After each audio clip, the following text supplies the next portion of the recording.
I'm going to make dariwala chicken, and all it means is just chicken in a sauce. So it's in a robust tomatoey gravy sauce.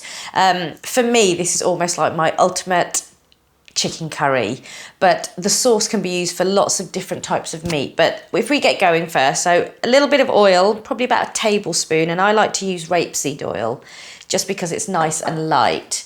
And I'm going to pop in some finely diced onions. For chicken, I've used 2 onions, and if I was doing this dish with lamb, I would probably use double that, about 4 onions, just because I like a thicker gravy when I'm making it with lamb. So just coat the onions with the oil, and we're just going to let that start to cook through. What we're looking for with this dish is a really thick, robust tomatoey gravy that's really fragrant, and it's really important that you invest time at this point because it's all about the onions. What you want is for your onions to really cook down. You want all the sugars to come out of them. You want them to go really dark, deep brown colour. And when that happens, that's what gives you the intensity that you're looking for in your sauce. So straight into there, I'm just going to chop up some garlic. Again, nice and finely. I'm going to use 4 cloves for this. Again, if I was doing this with lamb, I would probably use 5 or 6 cloves. But for chicken, I'm just going to use 4. Ideally, try and chop them all up fairly finely so that they all cook down really nicely. That's it.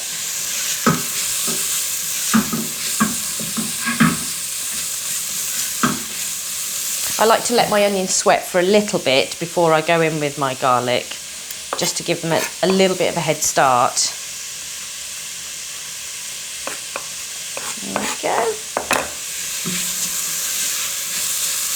Right, I'm going to pop my garlic straight in. Whenever you're chopping your onions for a dish like this, make sure that you chop them up so that they're all the same size. It's really quite important, because if you've got great big chunky bits of onion and little pieces of onion, they're going to cook at different rates, so you're not going to get that really smooth sauce that you're looking for at the end.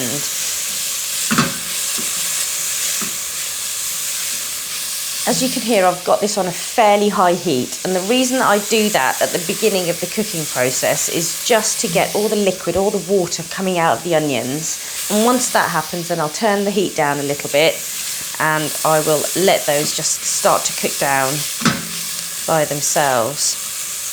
Okay, so the onions are going. The next bit really is I'm going to get my chicken ready. What I'm going to use and the reason that I'm using this is because this is the way that my mum always cooked it. So it's always chicken on the bone. I can remember my dad would sometimes buy a whole chicken, chop that up, and we'd use that. I'm using thigh and drumsticks today. What you need to make sure that you do is take the skin off, because you don't want it fatty and gloopy and horrible. And the way that I do that is I just use a J-cloth, take my chicken, and just really easy, simply just pull the skin off. People spend ages with a knife trying to cut the skin away, and you really don't need to do it. So just take the skin, grab it, and pull it away. So I've got, as I said, thigh meat, and I've got some drumsticks. So I'm just going to pop that over there ready. It's really important as well that you just get rid of any excess fat or anything, because you don't want a really greasy final dish. So I'm just going to make sure that I chop off any fat that's on there. And this is the same if you were doing this with lamb or beef or anything. Just make sure that your meat is really nicely trimmed up. Just take those bits off.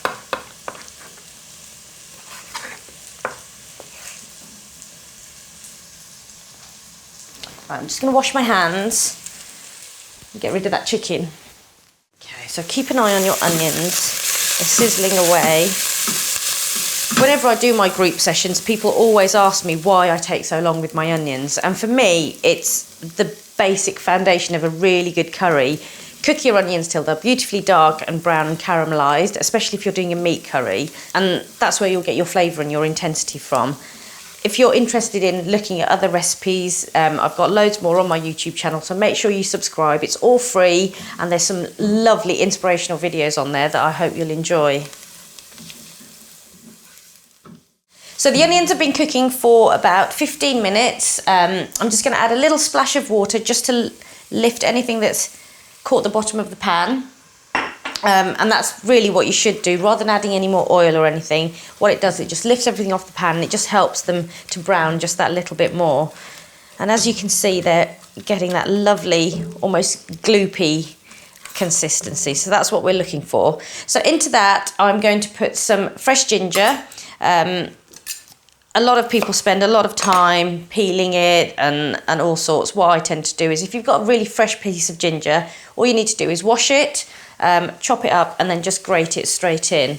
I'm going to put in about a heaped tablespoon of ginger, and with any curry, I suppose the key fresh ingredients really are onions, ginger and garlic. So I'm going to put a little bit more in. So once you've got that trio together, you know you're on the right path. So pop that in.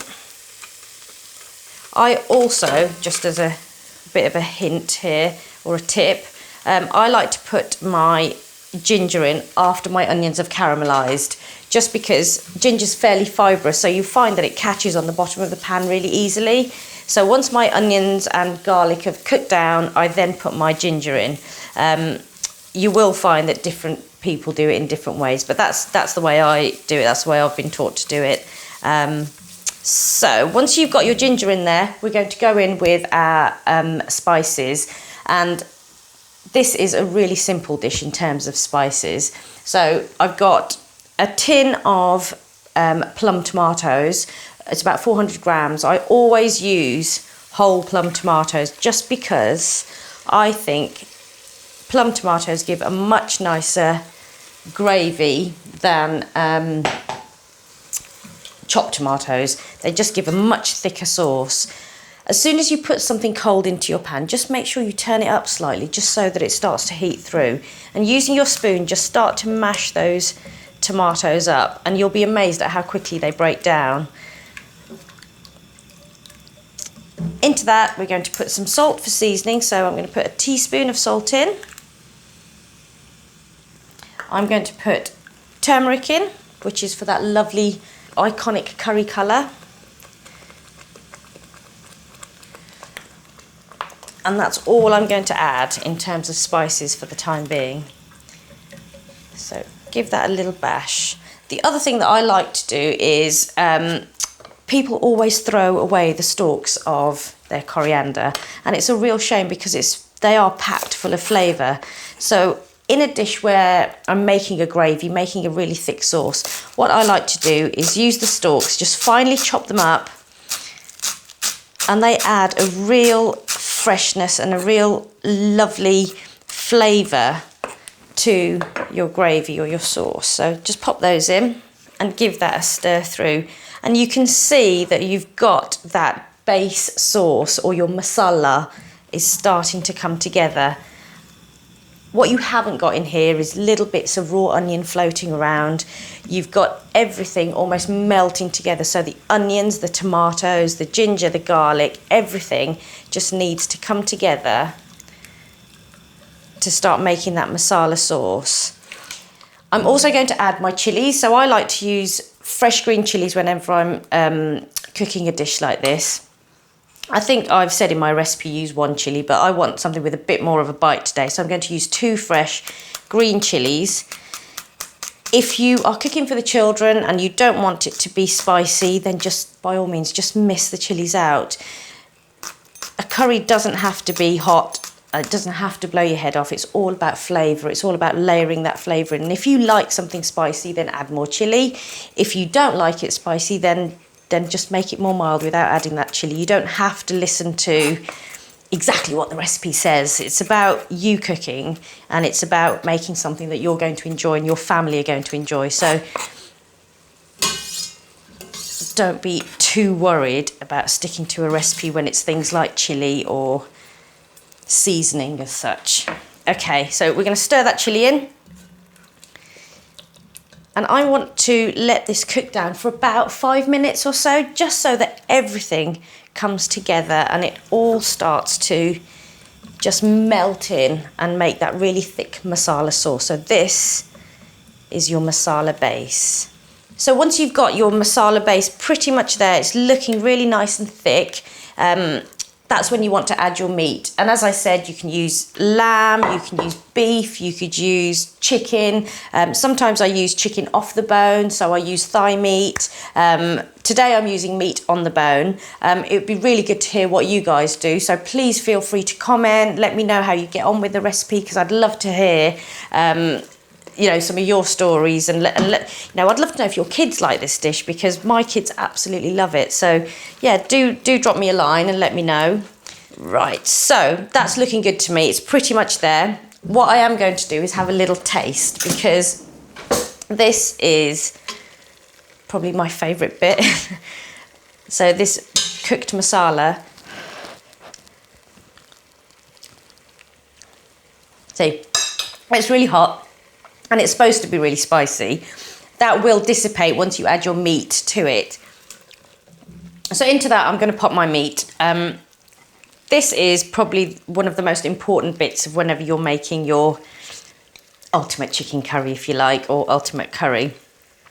When you put your meat in, what I've found once I've spoken to lots of people and I've done my sessions is that people will put their meat in and then they throw in lots of water just to get that gravy.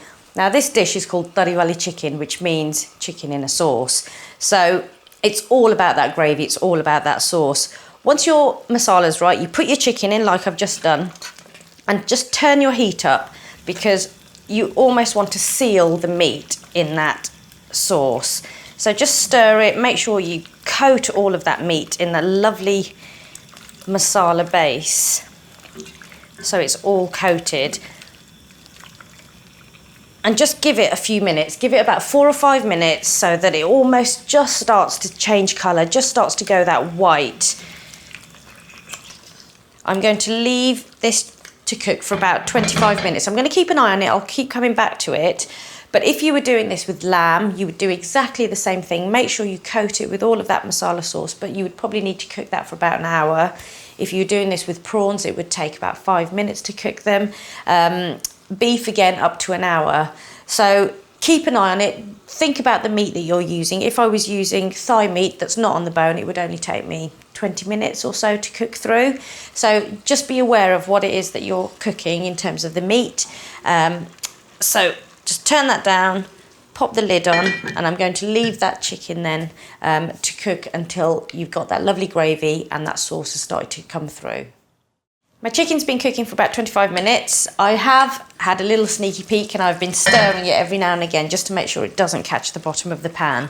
But what I really want you to look at is how much gravy and how much sauce has come out of that meat itself. I've added no water to this, but if you look at that lovely, thick, luscious gravy, it's all come from the meat itself, so you know it's going to be just delicious in flavour.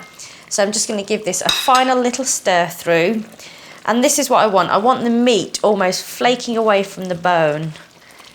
It's just all sort of coming off. So give that a stir through. Now this dish is called tariwali chicken, or tariwali lamb if you were making it with lamb. Tariwali, as I explained, is all about the gravy. Tari means sauce, it means gravy. So for this dish, I'm now going to add, now that I'm happy that it's cooked and that gravy's come from the meat, I'm now going to add my hot water. And you can add as much hot water as you like. So if you like a really loose gravy, then add more. If you want it to stay quite thick, you can just leave it like this. But I'm going to add just a little bit more. And I'm going to stir that through so that it all comes together. I'm going to let that bubble just a bit longer. And that's it. So you're looking for this really lovely, a fairly robust gravy, if you like, but it's really fragrant. It's really quite a fresh aromatic, but you can see, look at that, the bone's almost bare because that chicken's just falling off it. So once that's come back up to temperature, it's starting to bubble away now. The the final bit really of this dish in terms of spices is the garam masala. Now, different people use garam masala in different ways. Some people use it during the cooking process. For me, it's the final touch. It's all about bringing all the flavours and all the aromatics that you've got in there together. So right at the end, once I've turned it off, once I'm happy with this dish, that's when I like to put in my teaspoon of garam masala. And it is a heaped teaspoon, just because that's what gives it that final fragrance, if you like. And now, as you take your dish to the table, when everybody's sat down and they're ready and you can see that they're hungry, they'll get all of those beautiful aromatics coming off that garam masala, and it's just delicious. So that's the final dish, and I'm just going to serve it up now. I like to get loads of the gravy or the toddy, because that's what I like to either mop up with my roti or with my rice. So you can serve this with basmati rice or some roti, whatever takes your fancy, or even some naan bread if you're feeling a little bit more extravagant. Just to finish off, as with most Indian dishes, I'm going to chop up some fresh coriander just to freshen that dish up, gives it a bit of colour, and it just adds that little something something that's actually quite important.